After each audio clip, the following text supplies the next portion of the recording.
আচ্ছা, ১২১ পেজ থেকে শুরু হবে।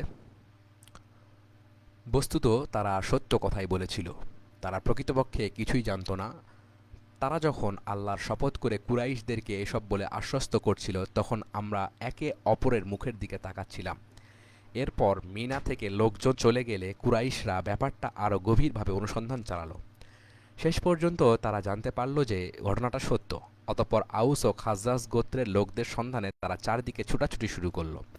মক্কার নিকটবর্তী আজাখের নামক স্থানে, কোন স্থান? আজাখের নামক স্থানে তারা সাদ ইবনে উবাদা ও মঞ্জির ইবনে আমরের সাক্ষাৎ পেল। মঞ্জিরকে তারা ধরতে পারল না, কেবল সাদ ধরা পড়লে। সাদের চুল ছিল বেশ লম্বা। তারা তাকে ধরে উটের রশি দিয়ে দুই হাত ঘাড়ের সাথে এঁটে বাঁধল, মানে সাদ রাদিয়াল্লাহু আনহুকে। তারপর তাকে পিটাতে পিটাতে চুল ধরে টানতে টানতে মক্কায় নিয়ে গেল। এ সম্পর্কে সাদ নিজে যে বর্ণনা দিয়েছেন তা নিম্নরূপ: আমি তাদের হাতে ধৃত ও বন্দী অবস্থায় ছিলাম। এমত অবস্থায় কুরাইশদের একটি দল আমার কাছে আসলো। তাদের ভেতরে খুবই উজ্জ্বল ফর্সা, সুন্দর ছিপছিপে লম্বা ও মিষ্টি চেহারার অধিকারী এক সুদর্শন পুরুষকে দেখলাম। আমি মনে মনে বললাম, এই বিপুল জনতার মধ্যে কারো কাছে যদি ভালো ব্যবহার প্রত্যাশা করা যেতে পারে তাহলে এই ব্যক্তির কাছেই। কিন্তু ওই লোকটা আমার কাছে এসে প্রথমেই আমাকে প্রচণ্ড এক থাপ্পড় কষে দিল। তখন আমি মনে মনে বললাম, এই লোকটার কাছ থেকে যখন এমন ব্যবহার পেলাম, তখন আর কারো কাছ থেকে ভালো ব্যবহার আশা করা যায় না। এভাবে তারা আমাকে টেনে হেঁচড়ে নিয়ে বেড়াচ্ছিল। আমি তখন সম্পূর্ণ অসহায়। সহসা জনতার মধ্য হতে এক ব্যক্তি আমার প্রতি দয়াপরবশ হয়ে বলল, আহ, কি দুর্দশাজনক দশা তোমার! আচ্ছা, কুরাইশদের ভেতর কি তোমার জানাশোনা বা লেনদেন আছে এমন একটা লোকও নেই? আমি বললাম, হ্যাঁ আছে। আমি একসময় জুবাইর ইবনে মুতিম ইবনে আদির বাণিজ্য প্রতিনিধিদের আশ্রয় দিতাম এবং আমাদের অঞ্চলে কেউ তাদের উপর জুলুম করতে চাইলে তাদেরকে রক্ষা করতাম।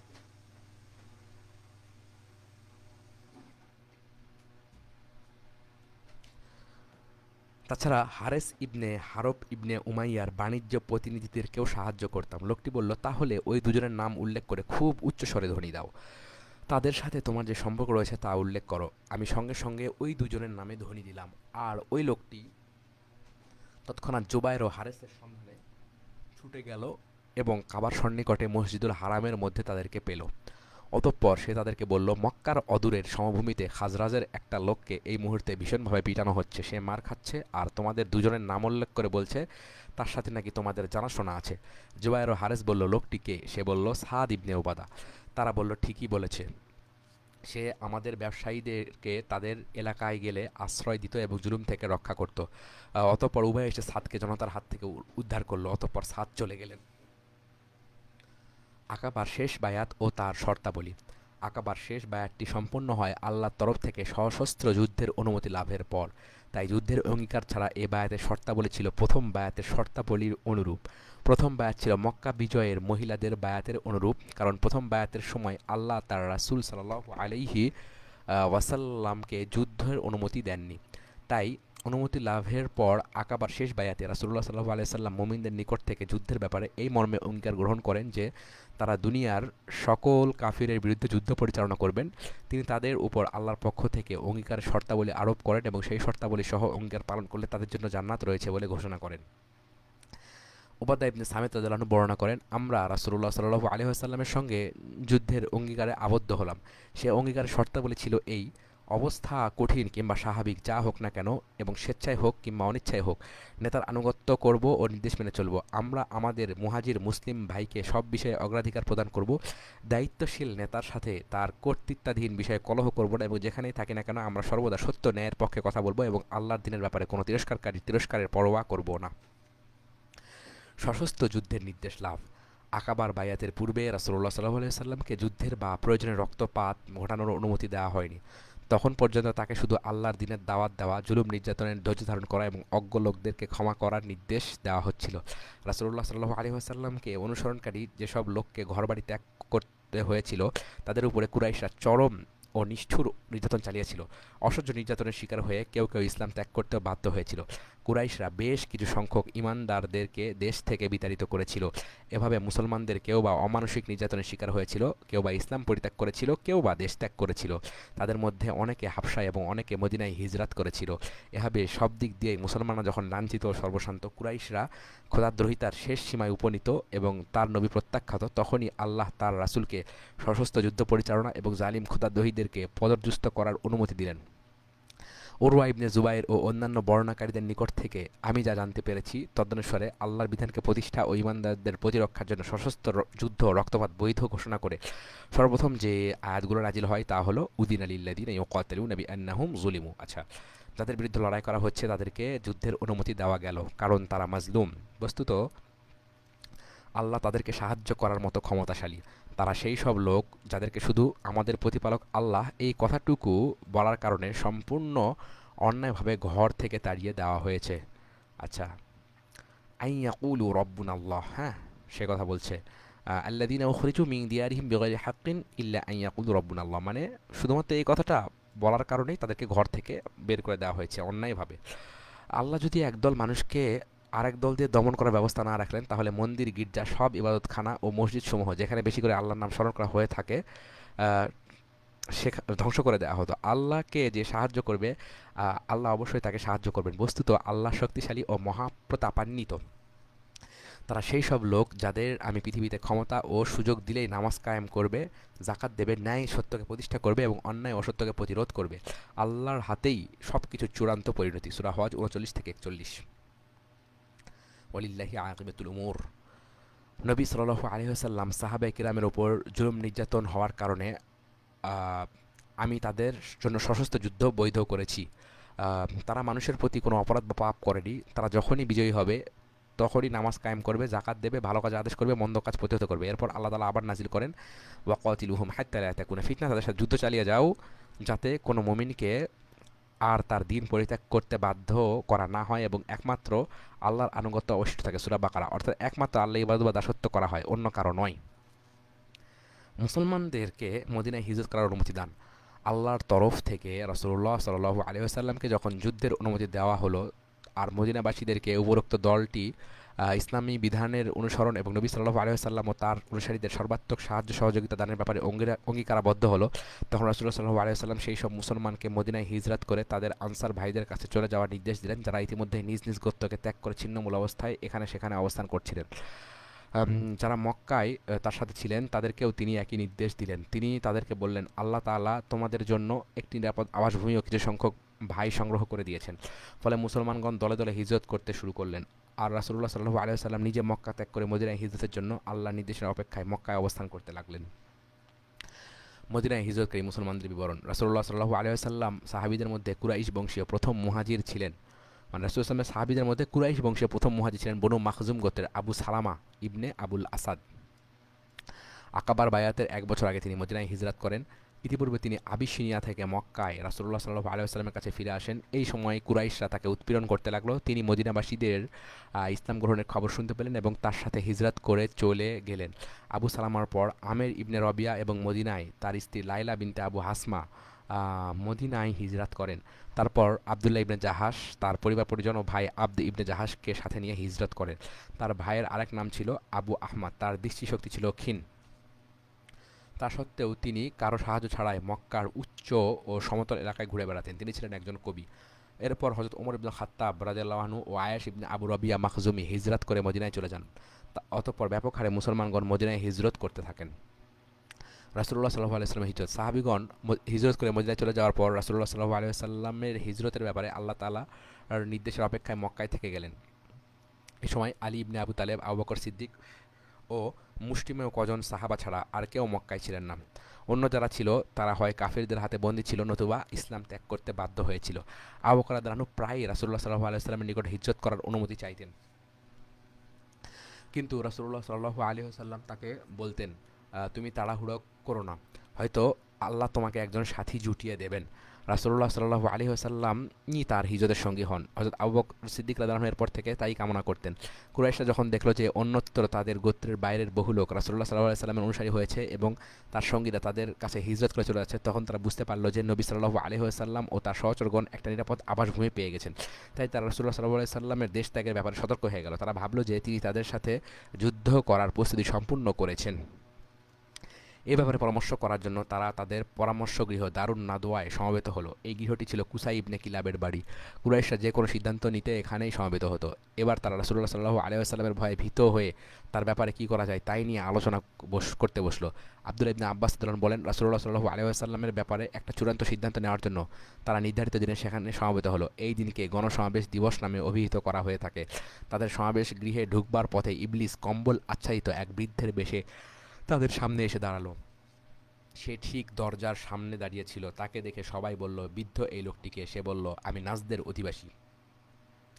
সোহাইলি মতে শয়তান নিজেকে নাজদবাসী বলে পরিচয় দেবার কারণ হলো কুরাইশরা আগেই জানিয়ে দিয়েছিল যে তিহামা অঞ্চলের কোনো লোককে এই পরামর্শ সবাই অন্তর্ভুক্ত করা হবে না, কেননা তারা মনে করত তিহামাবাসী মোহাম্মদ সাল্লাল্লাহু আলাইহি ওয়াসাল্লামের সমর্থক। এজন্য ইবলিস নাজদবাসী বৃদ্ধের রূপ ধরে আত্মপ্রকাশ করেছিল। আচ্ছা, তোমরা যে উপলক্ষে আজ সমবেত হচ্ছ তা আমি শুনেছি, তাই তোমাদের কথাবার্তা শোনার জন্য এসেছি। আশা করি আমার উপদেশ ও পরামর্শ থেকেও তোমরা বঞ্চিত হবে না। একথা শুনে সবাই তাকে পরম সমাদরে ভিতরে যাওয়ার অনুমতি দিল। সে সবার সাথে প্রবেশ করলো। তখন কুরাইশদের বড় বড় নেতা ও সর্দার ভেতরে আসন গ্রহণ করেছে। অতঃপর রাসূলুল্লাহ সাল্লাল্লাহু আলাইহি ওয়াসাল্লাম সম্পর্কে তারা সবাই পরস্পর বলাবলি করতে লাগলো, এই লোকটির তৎপরতা বর্তমানে কোন পর্যায়ে পৌঁছেছে তোমরা সবাই তা জানো। সে তার বাইরের অনুসারীদের নিয়ে কখন যে আমাদের উপর ঝাঁপিয়ে পড়ে তার কোনো ঠিক নেই। তার আক্রমণ থেকে আমরা এখন নিরাপদ নেই। অতএব সবাই মিলে তার ব্যাপারে একটা চূড়ান্ত সিদ্ধান্ত গ্রহণ করো। সলা পরামর্শ চলতে থাকলো। এক সময় একজন বলল, তাকে লোহার শিকল দিয়ে বেঁধে কোনো অর্গলবদ্ধ কুঠুরিতে বন্দি করে রাখো। তারপর ইতিপূর্বে তার মতো কবিদের যে পরিণতি হয়েছে তারও সেই পরিণতি অর্থাৎ শোচনীয় মৃত্যুর পরিণতির জন্য অপেক্ষা করতে থাকো। জুহাইব নাবেগাও তাদের মতো অন্যান্য কবির এই পরিণত হয়েছিল। তখন নাজদি বুড়ো বলল, না, তোমাদের এই সিদ্ধান্ত সঠিক নয়। তোমরা যদি তাকে বন্দি করো তাহলে বদ্ধ কুঠুরিতে তা বন্দি হওয়ার খবর তার বাইরের অনুসারীদের কানে চলে যাবে। সে অবস্থায় তারা তোমাদের উপর হামলা চালিয়ে তাকে তোমাদের হাত থেকে ছিনিয়ে নিয়ে যেতে পারে। অতঃপর তাদের সংখ্যা বেড়ে যাবে এবং একদিন তারা তোমাদের উপর বিজয়ী হবে। কাজেই তোমাদের এই সিদ্ধান্ত সঠিক নয়। অন্য কোনো সিদ্ধান্ত নিতে পারো কিনা ভেবে দেখো। এরপর আবার আলাপ আলোচনা চলতে লাগলো। একজন বলল, আমরা তাকে দেশ থেকে বহিষ্কার করব। এরপর তাকে নিয়ে আমাদের আর কোনো দুশ্চিন্তা থাকবে না।